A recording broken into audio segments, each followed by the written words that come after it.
Nietzsche escribió: «Resulta significativo que sea Sócrates el primer gran heleno que fue feo, de igual manera que en él todo es simbólico. Es el padre de la lógica, la cual representa el carácter de la ciencia pura». Antes de que los jueces le condenaran a muerte, el gran filósofo Sócrates afirmó: «No debo rechazar mi filosofía mientras me quede aliento». Sócrates.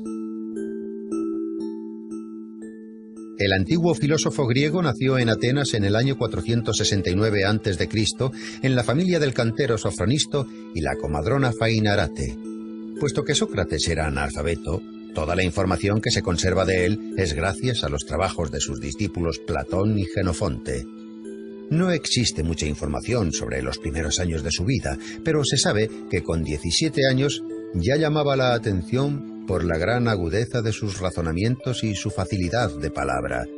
Era de pequeña estatura, vientre prominente, ojos saltones y nariz respingona.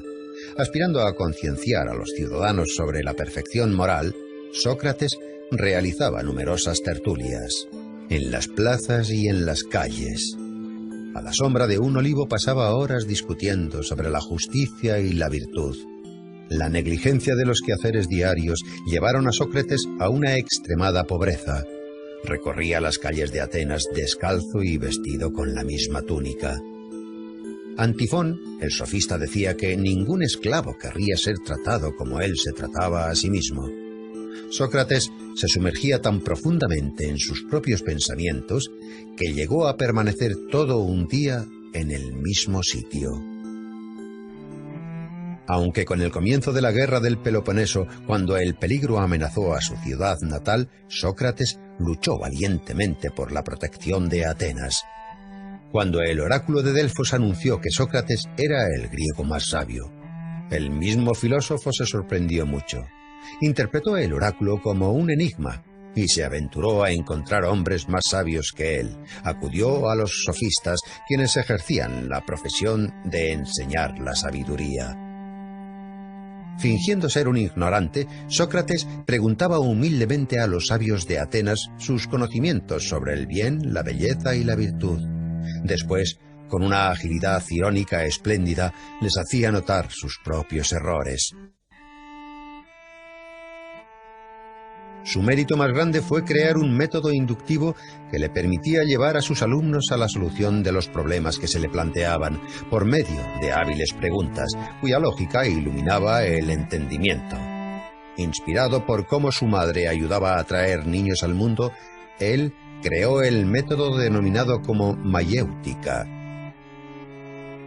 Sócrates llegó a la conclusión de que realmente era el griego más sabio, por el mero hecho de que él, a diferencia de los demás, era consciente de su ignorancia. Solo sé que no sé nada.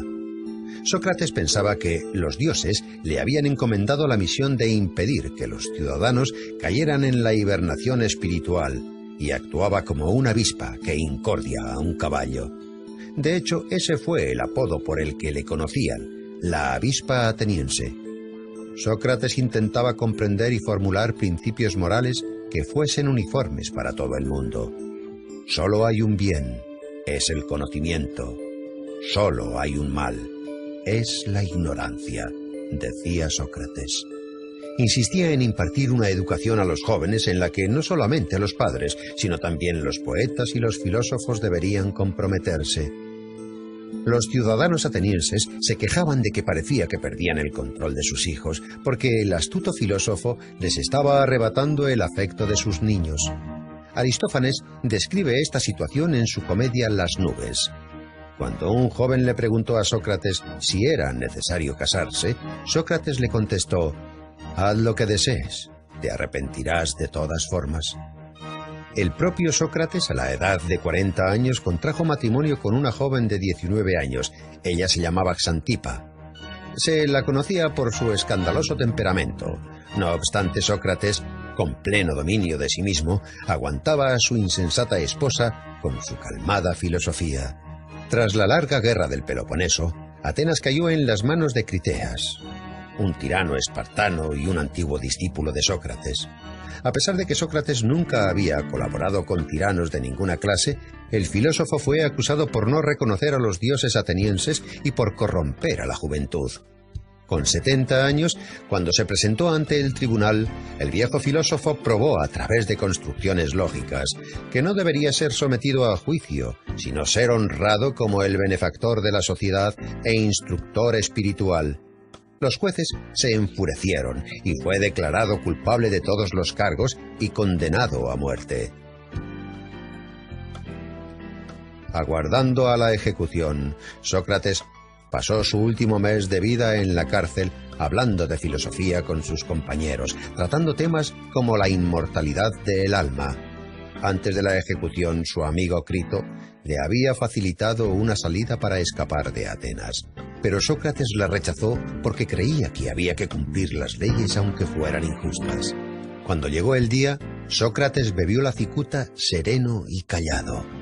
Sus últimas palabras fueron: «Crito, le debo una gallina a Asclepios». En aquellos tiempos, cuando un paciente se recuperaba, se sacrificaba una gallina a Asclepios, el dios de la medicina. Esas palabras reflejan que la muerte del cuerpo simboliza la recuperación del alma.